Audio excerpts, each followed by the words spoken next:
Good morning.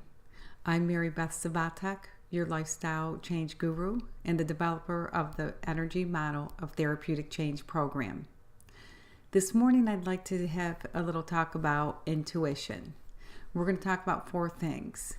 What is it? What happens when we're not in tune to it? Some myths about intuition and how to develop it. First of all, what is intuition?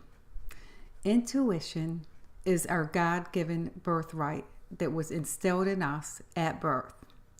It is a lifetime guide and map to help us make good decisions for ourselves and those in our charge throughout our life so that we can accomplish our life purpose and life passions.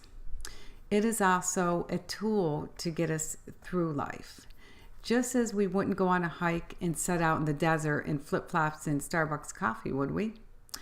Then we would rather take the tools that we need, maybe a compass, the water, the proper shoes, things to ward off wild animals, and everything that we would need to deal with the elements and to stay healthy so we can actually come out in one piece. So that's what intuition is. So what happens when we are not in tune to our intuition? First of all, we have unnecessary stress and chaos in our lives. And by that, I mean the type of things that we actually could have control over, but we don't think we do because it keeps coming at us and we are perpetually in that situation. So we think it's just something that happens to us. But that's the things that we could have control over. The other thing that happens is we end up repeating life lessons over and over. And the reason we're repeating them is because we haven't learned them. So just like kindergarten and first grade, when you learn the material and you test out, you don't have to repeat it. So that's kind of the same way on a spiritual level with our intuition. And let me just add this with intuition. Intuition is our higher self in the spiritual realm that's able to see things from an airplane view, that we can see things, we can look down and see where all the roads go. When we come to that fork in the road, we can have a better understanding of where it will take us if we listen to our intuition. So the other thing that happens when we are not tuned to it is that we lose trust and confidence in ourselves. So one of 2 things happen. We just throw ourselves to the wind and do whatever, and which brings us back to repeated life lessons and stress and chaos and pain for the other people in our charge in our life and those who love us. But we also end up deferring our decisions to other people, and some of those people may or may not be in our best interest. So, but let's talk about the ones that they are willing to help and they want to help, but they lose confidence in us too. So they start coming in, and instead of helping us to develop that on our own, they start taking over that role for us. But the reality is our journey of life is we can be surrounded by people, but it's our journey. And in one sense, we go through it alone. So it's important that we understand and are in tune with our guidebook. So there's a couple myths about intuition that let's just bust those right now. And the first one is that some people are not born with it. And that's what I call one of the lies straight from the pits of hell, because we are all born with it.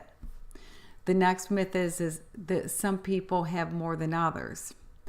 And that's not true either. We are all given an extensive amount, all the intuition that we need to get us through life.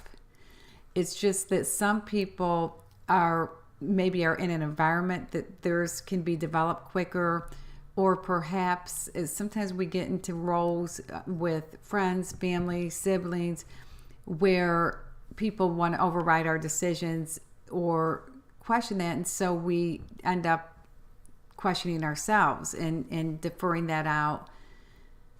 So that's one of the things. We all have the same amount. And the last thing is that some of our life decisions are best left for other people to decide because we don't have that intuition.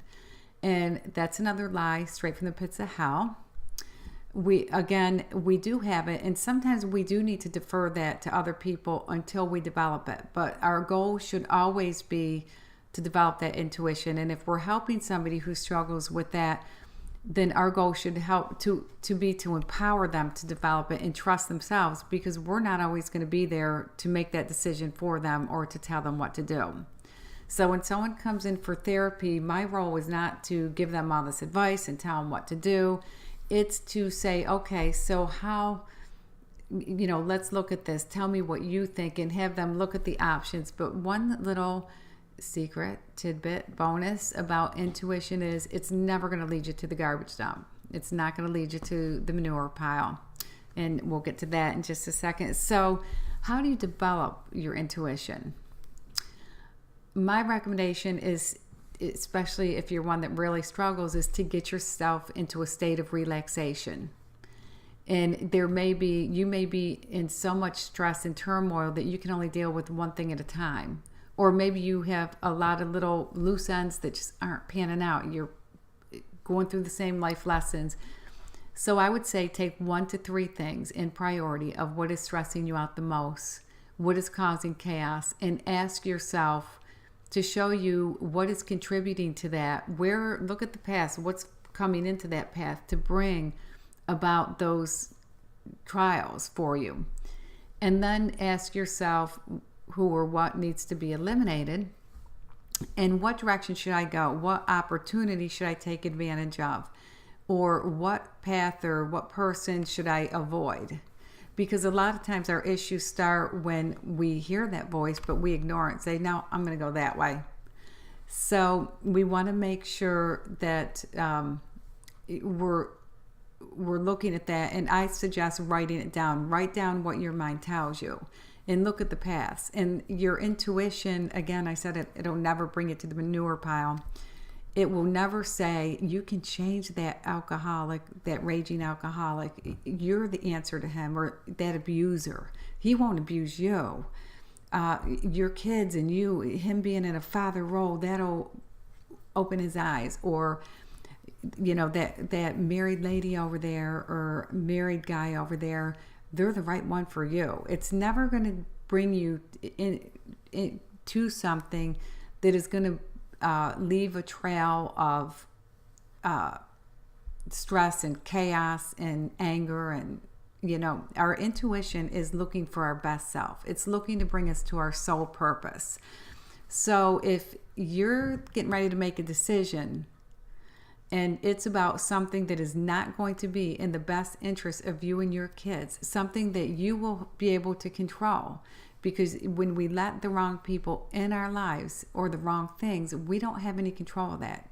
It's kind of like our words. Once they come out of our mouths, then we no longer have control of it. So this is about bringing you to the things that you can control. The other thing is, look at where it leads. And so that's pretty much sums up intuition. Again, it is a God-given birthright. It brings us it's a guidebook and path that gets us through our lives. And when we're not in tune to it, then we have repeated stress and chaos that's unnecessary. I'm not talking about the person texting that smashes into the back of your car. I'm talking about the stress and chaos that you've allowed in your life from not being in tune with your intuition. And that all of us are born with the same amount, and we all have it.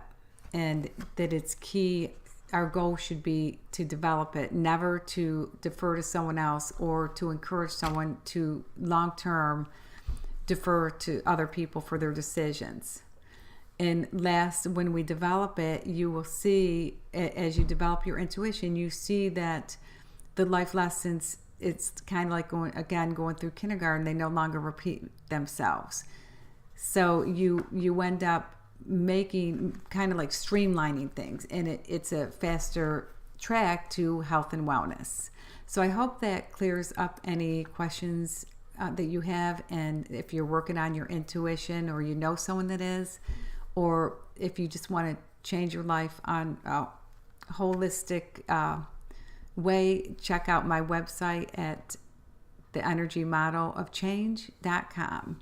And again, I'm Mary Beth Sabatek, your lifestyle change guru and the founder of the Energy Model of Therapeutic Change. Have a great day.